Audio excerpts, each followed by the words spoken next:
जय जगन्नाथ नमस्कार ओम न्यूज 24 को स्वागत करुच्ची। आज हूँ शनिवार 15 तारिख। यही शुभ सकाळ अवसर में वर्तमान अपडेट न्यूज सामना को आसी पाणीपाग को लेकिन एवं पाणीपागर मुहूर्त कौन रही पूरा वीडियो पर नजर पकेवा पूर्वर 9टी जिला को वर्षा नहीं वर्तमान आंचलिक पाणीपाग विज्ञान केन्द्र तरफ सूचना दी जाइए एवं उत्तर ओडिशा उपकूल सांग को उत्तर ओडिशा रे वर्षा एवं वृद्धि पाउथबा तापमात्रा को लेकिन आश्वस्त मिली। एटी पूरा वीडियो पर टिके नजर पके नवा। हाँ दर्शक बंधु आमे कही रखुचु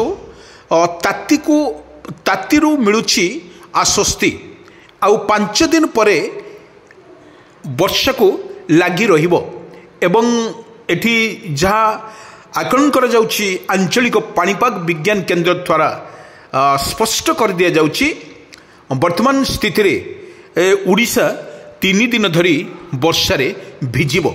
एक आकलन करछि आंचलिक पाणीपाग विज्ञान केन्द्र किंतु तातीरे कलबर बेले किछि दिन मध्य रे भिजिबो उड़ीसा।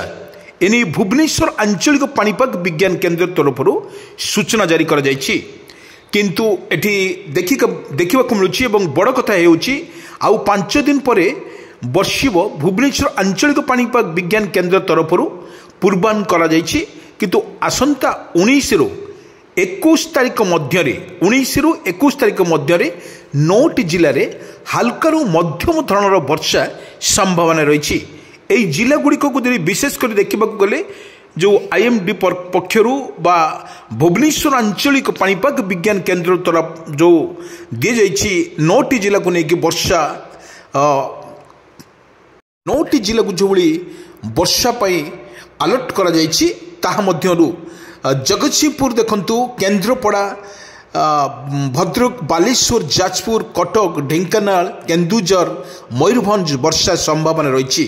तेबे 19 तारिख में पाग मुख्यतः सुखिला रहिबो नै आकलन करिछि आंचलिक पाणीपाग विज्ञान केन्द्र तरफ सूचना दी जाइछि। जो 9टी जिला को देखंतु 9टी जिले में वर्षा मुख्यतः वर्षा हेबो एवं हल्का पवन सहित घड़घड़ी बिजुली सहित वर्षा हम बोली आकलन करिछि पाणीपाग विज्ञान केन्द्र। बड़ कथा हेउछि चाष वर्तमान सरी सरी आसुवा बेले वर्तमान जो वर्षा को 3 दिन वर्षा लगातार भाव में वर्षा हेबो। वर्तमान जहाँ सूचना मिलूँ वर्तमान धानर हार्वेस्टिंग समय सरी एवं काँ भा देखा मिले जो भली मंडी रे धान गुड़िक पड़ी रही एवं ताहा मध्य एठी सजग रहिबा कृषक भाई मानकु जदि सोसाइटी रे धान आपण देइचंती तुरंत आको घोड़ाइबार व्यवस्था मध्य करिवे धान को घोड़ाइबार व्यवस्था मध्य करिवे। एई धान को लेकिन चाषी सबु बेले व्यस्त विब्रत थिला बेले पुणी एक 3 दिन वर्षा को लेकिन हल्का मध्यम धरणर वर्षा नहीं वर्तमान आंचलिक पाणीपाग विज्ञान केन्द्र तरफ जो भली आकलन करा जाइछि ता कृषक भाई मानक पई एक सतर्क सूचना जारी करिछि आंचलिक पाणीपाग विज्ञान केन्द्र। एवं जो माने मंडीर जो सभापति अच्छा सोसाइटी समवायु क्षेत्र में जो भाई सोसाइटर सेक्रेटरी मैंने अच्छा से हाई अलर्ट कर दिखाई 3 दिन जो वर्षा लगी रही धान जो भली कृषक भाई माने जो धान मंडी नहीं धान रखुच्च सुरक्षित रखापी परामर्श दी जाइए गोटे कथा। द्वितीय कथा हूँ जो भली रबी फसल माने कृषक भाई माने जो भली रबी फसल कर निज खेत ताहा मध्य वर्षा जदि वर्षा हेबो एवं जो गछरे फल धरुछि ता मध्य वर्षा बिजुली एवं घड़घड़ी सहित वर्षा हबार मध्य संभावना रही ताकु नेकी मध्य सरकार तरफ घोषणा कर आपण कृषक भाई मानक मध्य परामर्श दी जाइछि सेमाने निज खेत को सुरक्षित रखापी निर्देश दी जाइछि।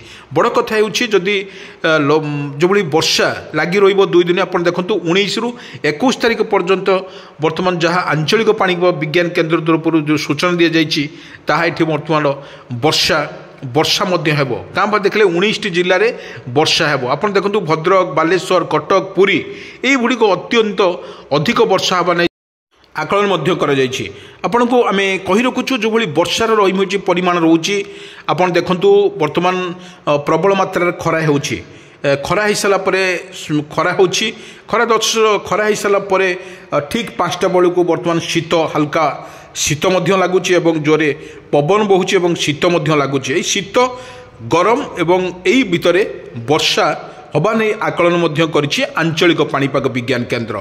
बड़ कथा होछि जदि आपण देखिबाकू गले संध्या बेले आकाश मेघाच्छन्न वर्तमान रोची मेघाच्छन्न गोटे गोटे जगार मेघाच्छन्न रोची आ गोटे काउलिया पाग मध्य काउलिया रोची एवं पागर परिवर्तन होछि एठी पागर परिवर्तन होता देखु गरम ठंडा एवं घन कुहुड़ीर दृश्यमान होछि ओडिशा एवं एई घन कुहुड़ी जोटी देखिबाकू गले घन कुड़ी रास्ता घाट सब घेरी जाते कि अंधार हो गला सका जदि आम 11टा साढ़े 11टा पर्यंत 10टा पर्यंत देखा कुहुड़ीर बर्तमान कुहुड़ीमय हो माने जो बुढ़ा कुहुड़ी रोचे काकर बिंदु टुपा टुपा हो पड़ुचे पानी मनीष देहरे पड़ुचे बहुत शीत लगुच किंतु एभली देखिले दिन तमाम एभली जमी काकर पड़ुची वर्षा वर्षा भाया लगुच आकाश मेघाच्छन्न रोचे बड़ कथा। द्वितीय कथा होगी पागर आप देखिए जो संध्या बेले हेल्ला बर्तमान शीतर प्रबल लगुच गाड़ी चल रास्ता को आसवाई थर लगुच एभली भाव में देखा मिलूँ किंतु बड़ कथा हूँ जो आंचलिक पाणीपाग विज्ञान केन्द्र तरफ जब सतर्क सूचना करा 9टी जिला को सतर्क सूचना करा 9टी जिला गुड़िक मध्य आपण को कही रखुचु जो मयूरभंज जिला अच्छी कटक अच्छी भुवनेश्वर अच्छी बालेश्वर अच्छी भद्रक अच्छी केन्द्रापड़ा अच्छी एगुड़िक जिला गुड़िक को वर्षा मध्यम अति मध्यम धरणर वर्षा हाल्का वर्षार मध्यम धरणर वर्षा हवा बोली आकलन करछि आंचलिक पाणीपाग विज्ञान केन्द्र। बड़ कथा हूँ जो रबी फसल टाइम रे एभली जदि वर्षा लगी रहे 3 दिन वर्षा जोर की वर्षा रुए ताले किछि नष्ट करिवो तो निश्चित किंतु सरकार तरफ जो घोषणा करा जायछि जदि कृषक भाई माने धान क्षेत्र हो निज पनीपरिया क्षेत्र में जदि क्षयक्षति हुए से सरकार तरफ घोषणा करा जायछि आपन इंश्योरेंस आपन बीमा फसल बीमा योजना रे आपन को शामिल करा जाय पारिबो। किंतु एठी बड़ कथा होची जो वर्षा आपण माने विजुअल माध्यम देखुथिबे जो बली आकाशर मेघाच्छन्न होइक रहउची आपनकर कलाहांडिया मेघ आमे जदि अन्य पक्ष राज्य को बुधवार तापमात्रा 37 डिग्री छुईला बेले गुरुवार सेथिरे सामान्य ह्रास पाइथिला। आंचलिक पाणीपाग विज्ञान केन्द्र पक्षरु मिलुथुबा सूचना अनुसार गुरुवार सर्वोच्च तापमात्रा अनुसार 35.9 डिग्री सेल्सियस रेकर्ड करा बेले 5 सहर तापमात्रा 35 डिग्री बा ताठार अधिक रही।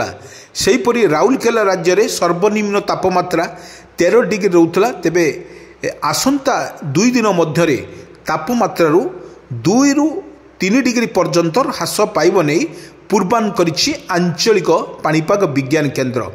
जेठी देखा गले जो पाणीपाग 3 डिग्री पर्यंत ह्रास पाइबार को नहीं पूर्वान करा जायछि किंतु परवर्ती 3 दिन राज्य पाणीपाग विशेष परिवर्तन हेब नहीं। एसर 2 दिन पर्यंत सकाळ समय उत्तर उपकूल ओडिशा रे किछि जिले में हाल्का कुहुड़ी देखा जिबार बोली सूचना मध्य दि जायछि। आमे जदि देखिबा जदि तेबे 19 तारिख मध्य शुखिला पाग परिवर्तन रहिबो। प्रकाश जे राज्यर धीरे धीरे ऊपर मुहां सेहीपरि पारद फेब्रुआरी देखा मिलूँ सूर्यंकर प्रकोप उपकूल ओडिशा रे तापमात्रा स्वाभाविक ठारू 2 ରୁ 3 डिग्री अधिक रही। आभ्यंतर ओडिशा रे अनेक स्थान रे 2 ରୁ 3 डिग्री अधिक रही तापमात्रा। चलित वर्ष प्रथम थर पर भुवनेश्वर सहर में तापमात्रा 35 डिग्री टपिछि। गतकाली भुवनेश्वर में सर्वोच्च तापमात्रा 35.4 डिग्री सेल्सियस रेकर्ड मध्य कर जायछि। सेहीपरि अनुगुल जाजपुर झारसुगुड़ा समेत 8 सहर में 35 डिग्री सेल्सियस उपरे रही तापमात्रा।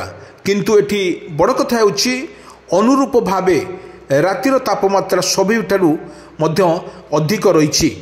एठी देखा गले उपकूल ओडिशा समेत अनुकूल एवं ढेंकानाल एबे राति असंबल हो पड़ुछि। तेबे आसंता 19 तारिख मध्य सांघातिक वर्तमान सांघातिक अनुभूत होउछि ताती बोली पाणीपाग विज्ञान केन्द्र तरफ सूचना दी जायछि। आगामी 7 दिन राज्य में शुखिला पाग रहिबो बोली पाणीपाग विज्ञान केन्द्र आकलन मध्य करिछि। आंचलिक पाणीपाग विज्ञान केन्द्र द्वारा वर्तमान कर 19 तारिख मध्यर सांघातिक ताती अनुभूत हेबो बोली ଆକଳନ ମଧ୍ୟ କରିଛି ପାଣିପାଗ ବିଜ୍ଞାନ କେନ୍ଦ୍ର।